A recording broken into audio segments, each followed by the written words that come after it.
So now as we continue our discussion on overcoming culture shock, we're going to get down to a little bit more of a practical approach. So we've provided a little bit of a biblical foundation of why overcoming culture shock and those barriers is important, and then a biblical foundation of becoming all things to all people, and really recognizing if we come with an approach of humility. But part of what we need to know is an awareness. Part of the success of coming in and overcoming culture shock is recognizing we don't know what we don't know. I'll tell a quick story. I wear glasses now and have for many years, but when I was younger and I'd first joined the Army, I didn't wear glasses, and I was firing in a foxhole, and I was trying to see a target that was 300 meters away, and I recognized every time it would pop up, it was supposed to be that I couldn't see anything.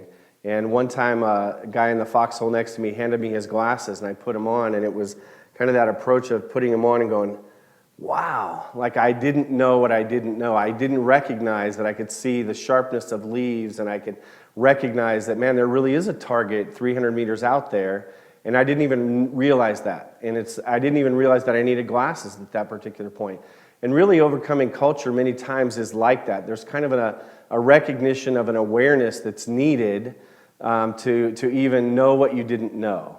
And so as we kind of approach in here, I want to go through, there's 3 stages of culture shock. So if you're looking at as volunteers or leaders or even training that you're doing, and recognizing that when a lot of times there's that kind of a honeymoon stage, or what we call the Elation and Optimism stage, and it's where a volunteer that maybe has come and wanted to join your team says, man, I've really had a heart for this type of kid, and I love what you're doing, and I'm so excited to be a part of it, and I can't wait, man, just give me something to do.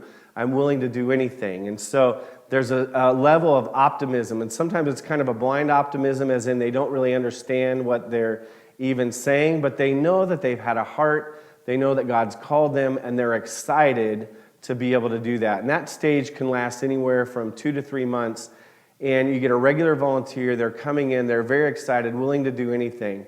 And then kind of as that stage comes to a close, the honeymoon stage, you start to recognize that, man, I'm not really having any deep relationship with kids.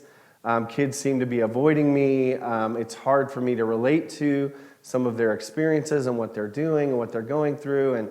And I feel like I'm not really growing in depth of relationships. And really, stage 2, we call the frustration and depression. So a lot of times, and that period of time can be anywhere from 3 to 8 months, where your volunteers or your leaders or someone in a new culture or subculture can really start to feel depressed, kind of start to feel, maybe even start to pull away a bit, and maybe even pull away from leadership. Maybe they'll start to recognize that, hey, I wouldn't do it that way. Why do we do these things? It's not really working, and begin to be critical of maybe even your approach, being critical of maybe some of the ways that you're trying to reach kids in your particular club or ministry. And they really start to begin to pull away and wonder if this is really what they're called to. There can even begin to be an isolation from the culture and some of the kids and relationships. You'll see maybe leaders kind of pull away and get busy doing activities, but not really relating with young people. And we call that, again, the frustration and depression stage. And what we're hoping at that point is, through relationship, through training, through coaching from you and from others, is that we can help our volunteers really move from stage 2 of frustration and depression and move into stage 3, which we call assimilation and adaptation. And it's really where they begin to see, I'm getting to know some kids a little bit deeper. I'm recognizing there's some of these barriers where I didn't understand, and they begin to move into a stage where they start to grow deeper in relationship with kids. They recognize some of those barriers were really cultural misunderstandings.